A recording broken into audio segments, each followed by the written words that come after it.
সময় পৃথিবীর সব থেকে মূল্যবান সম্পদ। আর এই মূল্যবান সম্পদটি ঈশ্বর আমাদের সকলের মধ্যেই সমান ভাগে ভাগ করে দিয়েছেন। আমরা প্রত্যেকেই একটা দিনকে 24 ঘন্টা হিসেবে পাই। তা সে মুকেশ আম্বানি হোক কিংবা মন্দিরের সিঁড়িতে বসে থাকা ভিখারি। আর এই সময়ের ব্যবহারই নির্ধারণ করে আমাদের ভবিষ্যৎ মধুর হবে নাকি কষ্টকর। কল্পনা করুন, আপনাকে প্রতিদিন ৮৬,৪০০ টাকা খরচ করতে দেওয়া হলো। শর্ত এই যে দিনের শেষে আপনি যে টাকাটা খরচ করতে পারবেন না তা অদৃশ্য হয়ে যাবে। ভাবুন তো, আপনি এই টাকাটা কিভাবে ব্যবহার করবেন? হয়তো অধিকাংশ মানুষই এই টাকাটা বিলাসিতায় ব্যবহার করার কথা ভাববেন, বিশেষত 18 থেকে 25 বছরের যুবক যুবতীরা। তারা দামি মোবাইল, বাইক কিংবা কোনো অপ্রয়োজনীয় বিলাসবহুল জিনিস কিনে সেই টাকাটা ব্যয় করে ফেলবে। সময়ও ঠিক এভাবেই কাজ করে। প্রতিদিন আমাদের ব্যয় করার জন্য আমরা ৮৬,৪০০ সেকেন্ড পাই, এবং একবার যে সময়টা চলে যায় সেটা আর আমরা ফেরত পাই না। আচ্ছা, তাহলে কি আমাদের ভাবা উচিত নয় কিভাবে আমরা এই মূল্যবান সম্পদের সর্বোচ্চ ব্যবহার করতে পারি? কিন্তু আশ্চর্যের বিষয় হলো, আমরা ব্যবহার করা তো দূর, আমরা দিনের শেষে সঠিকভাবে বুঝেই উঠতে পারি না যে আমাদের সময়গুলো কোথায় এবং কিভাবে নষ্ট হলো। আমাদের সারাদিনের করা কার্যকলাপগুলো আমাদের কাছে খুব ছোট মনে হয়, কিন্তু দিনের শেষে আমরা যদি হিসাব করি, আমরা দেখতে পাবো ওই ছোট্ট ছোট্ট কার্যকলাপগুলোই আমাদের থেকে দিনের অধিকাংশ সময়টাই ছিনিয়ে নেয়। সুতরাং সময়কে ব্যবহার করতে হলে সর্বপ্রথম আপনাকে জানতে হবে আপনার সময়গুলো নষ্ট কোথায় হচ্ছে। আর এই ভিডিওটির মাধ্যমে আপনি জানতে পারবেন আপনার সময়গুলো ঠিক কোথায় এবং কিভাবে নষ্ট হচ্ছে। ভিডিওটির প্রতিটা মুহূর্তই খুব গুরুত্বপূর্ণ হতে চলেছে, তাই একটু স্কিপ না করে সম্পূর্ণটা দেখার অনুরোধ রইল। সর্বপ্রথম এবং সবথেকে গুরুত্বপূর্ণ কারণটি হলো social media scrolling. Social media scrolling এমন একটা ট্র্যাপ যা আমাদেরকে আমাদের ইচ্ছার বিরুদ্ধে গিয়ে উদ্দেশ্যহীনভাবে সময় নষ্ট করতে বাধ্য করে। আমরা বুঝে উঠতে পারি না কিভাবে একটু একটু করে সময় ব্যয় করতে করতে দিনের শেষে একটা অধিকাংশ সময়ই আমরা তাকে দিয়ে দিই। তবে এর জন্য শুধু আপনি দায়ী নন। অনলাইন অ্যাপ্লিকেশনগুলোই এমনভাবে তৈরি করা হয়েছে যে আপনি সেখানে 5 মিনিটের জন্য প্রবেশ তো করেন, কিন্তু তারপরে আপনার সামনে আপনার চাহিদা অনুযায়ী ক্রমাগত বিনোদন আসতে থাকে এবং আপনাকে ঘন্টার পর ঘন্টা ব্যস্ত রেখে দেয়, যার ফলস্বরূপ আপনি আপনার গুরুত্বপূর্ণ কাজ ও ব্যক্তিগত লক্ষ্য থেকে বিচ্যুত হয়ে যান। আর দিনের পর দিন এভাবে চলতে চলতে একটা সময় এসে আপনার জীবন থেকে মানসিক শান্তি হারিয়ে যায়। প্রতিটা কর্মের প্রতি আপনার মনোযোগের অভাব পরিষ্কার প্রতিফলিত হতে শুরু করে। আপনি আপনার আশেপাশে থাকা পারিবারিক লোকজন কিংবা বন্ধু বান্ধবদের থেকে অনেক দূরে চলে যেতে শুরু করেন। সোশ্যাল মিডিয়ার ব্যবহার কিন্তু খারাপ নয়। আমরা সোশ্যাল মিডিয়ার মাধ্যমে অনেক কিছু শিখতে পারি, দূর দূরান্তের আত্মীয় পরিজনদের সঙ্গে খুব সহজেই যোগাযোগ রাখতে পারি।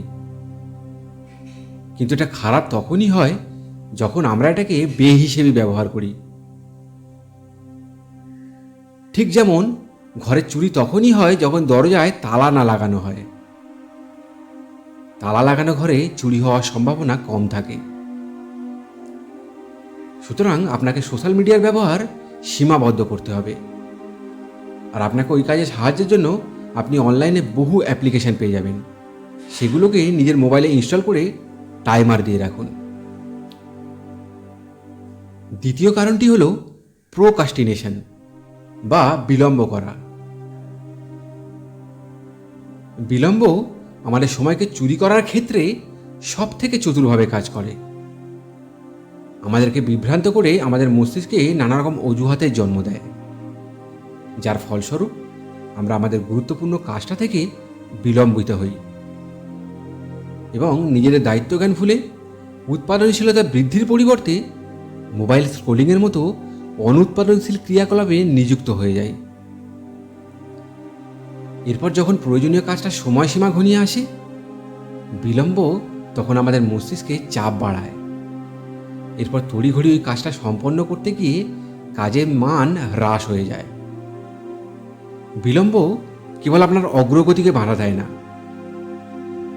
বরং আপনাকে পূর্ণ সম্ভাবনায় পৌঁছতে এবং পরিপূর্ণতার অনুভূতি উপভোগ করার ক্ষেত্রেও বাধা প্রদান করে। আর এই বিলম্বর সবথেকে বড় অস্ত্র হলো কাল করব এই শব্দটা। তাই যত দ্রুত সম্ভব এই কাল করব নামক শব্দটাকে নিজের মন থেকে সরিয়ে নিজের ভবিষ্যৎকে অনিশ্চয়তার হাত থেকে রক্ষা করুন। তৃতীয় কারণটি হলো মাল্টিটাস্কিং। আপাত দৃষ্টিতে মাল্টিটাস্কিং কম সময়ে একাধিক কাজ পরিচালনা করার একটি দক্ষ উপায় বলে মনে হতে পারে, কিন্তু বাস্তবে ঠিক তার উল্টোটাই ঘটে। এটি শুধুমাত্র সময় নষ্ট করে উৎপাদনশীলতাকে কমিয়ে দেয়। যখন একজন ব্যক্তি একই সাথে একাধিক কাজ নিয়ে কাজ করেন, তখন তার ফোকাস বিভক্ত হয়, যার ফলে ঘন ঘন ভুল হওয়া, কাজের গতি কমে যাওয়া, কাজের গুণগত মান হ্রাস পাওয়া, এই ধরনের নানান সমস্যার সম্মুখীন হতে হয়। এক কথায় বলতে গেলে মাল্টিটাস্কিং একটি কাজকে সম্পূর্ণরূপে প্রতিশ্রুতিবদ্ধ হয়ে করতে বাধা প্রদান করে, ক্রমাগত মনোযোগকে পরিবর্তন করে দেয়, যা মানসিক ক্লান্তি বাড়ায় এবং দক্ষতা হ্রাস করে। এই পদ্ধতিটি কেবল কাজগুলো সম্পূর্ণ করার জন্য প্রয়োজনীয় সময়কে দীর্ঘায়িত করে না, বরং অপ্রয়োজনীয় চাপ তৈরি করে এবং সৃজনশীলতাকে বাধা দেয়। তাই একসঙ্গে অনেকগুলো কাজ করার পরিবর্তে একটা নির্দিষ্ট কাজকে একটা নির্দিষ্ট সময় শেষ করার পরেই আর একটা কাজ করতে শুরু করুন। চতুর্থ এবং শেষ কারণটি হলো ল্যাক অফ প্ল্যানিং, অর্থাৎ পরিকল্পনার অভাব। পরিকল্পনার অভাবও একজন ব্যক্তির সময় নষ্টের ক্ষেত্রে একটি উল্লেখযোগ্য ভূমিকা পালন করে। অধিকাংশ মানুষেরাই একটি কাঠামোগত পরিকল্পনা না থাকার কারণে গুরুত্বহীন কাজগুলোর পিছনে অধিক সময় নষ্ট করে ফেলে, আর পরবর্তীতে কম সময়ে গুরুত্বপূর্ণ কাজগুলি শেষ করতে গিয়ে তাদের মস্তিষ্কে অতিরিক্ত চাপের সৃষ্টি হয়। সম্পন্ন করা কর্মগুলিতে বিভিন্ন প্রকার ভুলভ্রান্তির সম্ভাবনা দেখা দেয়। অনেক ক্ষেত্রে শারীরিক অবক্ষয়ও ঘটতে থাকে। এই ধরনের নানাবিধ সমস্যার সম্মুখীন হতে হয়। তাই নতুন দিনের শুরুটা করার আগে একটা প্ল্যান তৈরি করুন, আর যদি সম্ভব হয় তাহলে সেটা আগের দিন রাতেই তৈরি করে রাখুন। সেক্ষেত্রে পরের দিনে কিছুটা অতিরিক্ত সময় ও এনার্জি অবশিষ্ট থেকে যাবে।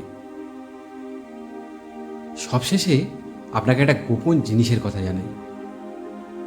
এই যে আপনার সময় নষ্টের পেছনে যে বিভিন্ন কারণগুলোর কথা বললাম, সেগুলোর জন্য কিন্তু সম্পূর্ণরূপে আপনি দায়ী নন। পরোক্ষভাবে আপনাকে দিয়ে কেউ এগুলো করাচ্ছে। বলতে পারেন আপনার নিয়ন্ত্রণ সম্পূর্ণরূপে তার হাতে।